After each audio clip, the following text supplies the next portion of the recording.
தான் நான் உங்கள்கிட்ட ₹1 வாங்கினாலும் நான் வாங்க முடியும். அப்படி எல்லாரும் அக்னியை உபாசிட்டோம்னா இந்த அக்னி பயம் நிவர்த்தி ஆகும்.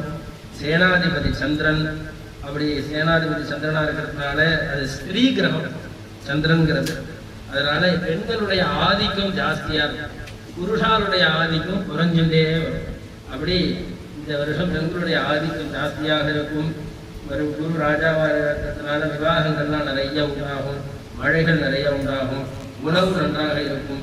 நெல் தானியம், இந்த மஞ்சள் கலர்ல விளையக்கூடிய தானியங்கள்லாம் நிறைய விளையும்னு சொல்லியிருக்கார். குலதெய்வத்தினுடைய அனுகிரகம் எல்லாருக்கும் உண்டாகும். குலதெய்வம் தெரியாத வாழ்க்கைலாம் குலதெய்வம் தெரியும் அப்படிங்கிறதாக இந்த வருஷத்துல ராஜாவா இருக்கிற குரு நாள் கிடைக்க போறது. அர்க்காதிபதி சந்திரன், அதனால விலைவாசிலாம் கட்டுப்பாட்டில் இருக்கும். நிறைய தானியங்கள் அரிசியிலேருந்து ஆரம்பிச்சு அத்தனை தானியம் நிறைய விளைய போறது. முத்து, பவழம், மாணிக்கம், வைடூரியம் எல்லாமே விளைய போறது. அப்படிங்கும் போது விலைவாசியெல்லாம் கட்டுப்பாட்டில் இருக்கும். அனைத்து துறையிலையும் லௌகிகமாக இருக்கக்கூடிய கம்ப்யூட்டர் துறையாக இருக்கட்டும் எல்லாத்துலேயும் ஒரு முன்னேற்றம் உண்டாகும். ஜனங்களுக்கு பய நிவர்த்தியாகும். மழை வெள்ளம்லாம் உண்டாகும்.